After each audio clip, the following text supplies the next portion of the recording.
hoping I can get this set up. Looks a little weird because you've seen my microwave. So maybe I can turn it. Oh, goodness. I am making a large mess is what I'm doing. I did not select a big enough pot. How many of you guys have ever cooked something and chose the wrong size pan for the job? So I'm kind of full of regret at the moment because, yeah. So that's exciting. Oops, sorry about that. It's been a while since I've popped on here, and I wanted to, while I had a second, and I'm busy meal prepping. Yes, it's Sunday and I'm meal prepping. It's a little different day, and it's kind of late in the afternoon as well. Usually I'd be all done. Not on a Sunday, though, because we have church. But it's been a bit since I've been on here. We've had some things happening, just some life changes. And my sister moved in with us. My sister is the same age. Well, she's like a few months, like 5 or 6 months older than my daughter. So my mom and I were actually pregnant at the same time, which is actually something that runs in my family. You can see my table is a mess. You're going to see my kitchen is a mess because I am legit like, look at that. Look at all that. See, well, those are my lids to all my containers. And, you know, even though I go through that every week and throw away lids to containers I no longer have, you still mysteriously end up with lids that don't have the container. It's like they multiply in there. I don't know. There's a few dishes. We've done dishes like twice today. But as I said, I am in the middle of meal prepping. So you're going to see hot mess. So you'll see those are the dishes my husband did earlier. There's some tomatoes from earlier, some garlic, and the smoke alarm. So that's fun. So let's see. Oh, I thought the door was open already, and it's not. So that's fun. So we're gonna try to get that to go off, because that's not annoying at all. Oof. Sorry. That's what happens when you cook with a pan that is way too small. All right. Wow. So lots of exciting things happening here in the Hinkley home. Oh, goodness sakes. It's so funny. All right. So welcome to my danger zone. All right. I wanted to get on here, like I said, give you guys a couple updates. Hopefully we don't burn the house down while I'm cooking the stir fry and doing a live video, but you know, would make for interesting content, right? I'm sure a lot of people would probably watch. Woman burns house down while doing a YouTube live. Great story. So a couple things, like I said, my sister moved in with us. So that required some changes in our lives and just the way we set things up and whatnot. So that's been good. The kids have actually been visiting a lot, my kids. So that's been great. I love having that spring break right now for my son. And he had his last final was like on Tuesday. So he gets like a week and a half off from school and a chance to be home. He's actually at work right now. So he's loving that, I'm sure. I mean, he doesn't love working all that much, but he does love money, like most of us. But a couple book reviews. Don't try not to get too distracted. It's already been 4 minutes and I haven't even started talking about the book reviews. So I've read a few books in the past few months, or actually listened to, because I do the Audible thing. Because I travel a lot, driving all over the countryside. Idaho, Corvallis, and also when I deliver pizzas, I drive around in my car. So I listen to audiobooks. I finished off Brain Over Binge, which was a great book. I got a lot out of it. I talked about that a little bit in a prior video. I also read or listened to Rob, what's the book? I want to say it's Rob Lowe, but that doesn't seem right. I feel like that might be the actor. But it's the book called, now my brain just broke. So we're going to come back to that. And then the last book I wrote was Jonathan Baylor's 21-day set point diet book. But the other book I read, oh dang it, it was about, it's a paleo type of book. Anyway, hopefully I remember what it was, because there was a lot of really good information in it, and my brain just totally stopped because of the smoke alarm and all the things. But anyway, the 21-day reset diet, it's basically like, to me, it's basically a low-fat, whole food diet. I mean, because he's like, don't eat oils at all. And I'm not, we all know that there are some oils that are bad for you, and he does say, you can eat unlimited amount of whole food fat, but he does not consider cheese or dairy products whole food fat except yogurt. But he wants you to eat yogurt as 0 fat, so you get protein. So it is a different kind of diet. It's pretty short. He calls things sane or insane, and I do agree with eating whole food stuff.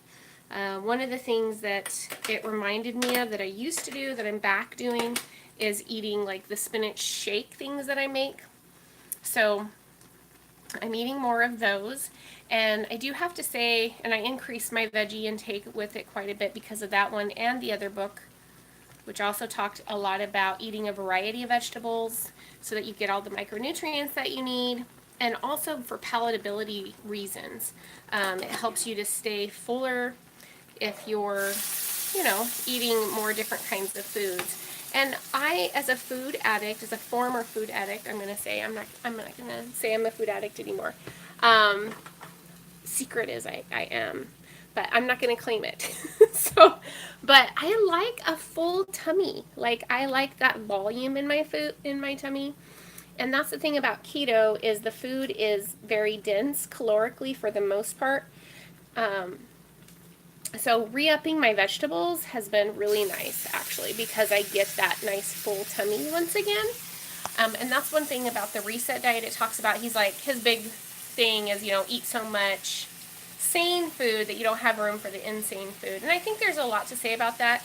The nice thing, too, about like those spinach smoothies that I make, I was putting MCT oil in them, but I think I talked about a while back, I have an allergy to coconut, and MCT, I found out, so I don't put that in it. So basically, I put in spinach, water, I might do a tablespoon of cocoa powder, or I might do some berries. I did put sweetener back into my diet because spinach without the sweetener, like as a smoothie thing, would not be drinkable for me. So even with the berries, it's still really bitter. But yeah, I haven't gone crazy. I haven't had a binge. I do notice on the days that I have sweetener, if I have it in the morning, that I crave food more in the day. So I just have to really pay attention to that and kind of know in my head, all right, this is why I'm feeling that way, which is a tool that I learned from the Brain Over Binge, right? So I kind of took a little bit of everything, something from each book. It's going to bother me about that middle book. I wonder if I can pull it up. Okay, so I'm back. I think I might have killed it while I was looking for those things, so I apologize. I wanted to see what the book is, but the other book was Wired to Eat by Rob Wolf, not Rob Lowe. See, Rob Lowe's an actor, isn't he? I am so bad with names. Like, I am so bad. But anyway, that's a really good book. I highly recommend that as well. I probably got the most from that. But I do like the implementing of the spinach smoothies, like I said, because it's making me feel fuller. I lost all that 7 pounds that I talked about before. And I've just been kind of sitting right around 162 again. I haven't dropped below, I think when I went out of town for a while, I was gone for about a week, but I didn't have access to a scale. I'm pretty sure I got back down into the 150s because I felt super small. Like, my tummy was actually like concave when I laid down, and I was like, whoa, that's weird. But then I came home over the weekend and I was really hungry, and so pretty sure I gained that back. but 162 isn't bad. The nice thing about it is even though it's a higher weight, it's not in the 150s, which is my goal to be back down into the 150s. Would love to be 140 something, as we've talked about many times, but I'm working out consistently again. I'm in a group on Instagram with some other ladies helping me stay accountable, which I used to be really good at, but I was just getting really frustrated because of the physical ailment that I have really limits the type of exercises I can do. Just super frustrating. But I've been doing it regularly. I've been doing them, and I just feel good. And having the vegetables, my tummy actually doesn't feel bloated at all. I don't feel gross. I have pretty good energy. I've been taking, as you guys know, I got my thyroid stuff switched around, and so those symptoms are basically gone. All that hypothyroidism stuff has been gone. I've been feeling good in the morning. I've had a couple cold fighting sessions where obviously that's kind of wiped me out, making me feel tired. But like when, I'm not feeling tired at 5 o'clock, which is really nice. So I kind of read those 3 books and took probably 2 or 3 things away from each one. I want to try in the 21-day body set point diet book. He has a workout in there, but it's on a PDF, so I haven't had a chance to actually look at it, because as I said, I read the book, I listened to the book, I didn't actually read it. So I downloaded the PDF, I think I actually even printed it out. So I just need to go there. I'm curious to check that workout plan out, but other than that, I'm feeling pretty happy. My pants are really loose again, so I'm very excited about that. I feel smaller again, and I feel stronger. My reps have increased on the circuit that I'm doing. I'm doing 30 elevated tricep dips. I started with 25, and I had to take a break every 5. And now I can do 15. I take a short break, and then I do another 15. I'm doing 30 push-ups. I'm doing a 2-minute modified plank. So Nona, I can't do, because of my physical ailment, and I can't do, I could, but I suffer consequences. I can't do any kinds of crunches or a real plank. So the push-ups are girl push-ups as well, but I'm doing 30 of those and some 30 single leg bridges on each leg, and then I'm doing another exercise that I don't know the name of, but it's a bum exercise. I lay flat on my back and I bend my legs like that, I guess. I don't know how to show it. And then I lift them up. So I'm on my tummy. And then I lift them up 30 times with my feet basically touching. So kind of like my legs are crossed almost, like if you were going to sit with your legs, your toes touching or your feet touching, except for you're on your tummy and you're doing it backwards. So I'm doing those. I'm going to actually up that to 35 here starting tomorrow, because I feel like I'm strong enough and ready to do that. And yeah, life is, so even though I'm not down into the 150s yet, I did enjoy those books. I strongly recommend the Wire to Eat book. I think that's the best one. The 21-day body reset book, it might be a good book to start out with if you are really heavy and you aren't eating whole foods, and you just don't know anything about nutrition. But although if you do that, it's going to probably be really hard too, because he doesn't do gourds or a lot of the potatoes or anything like that.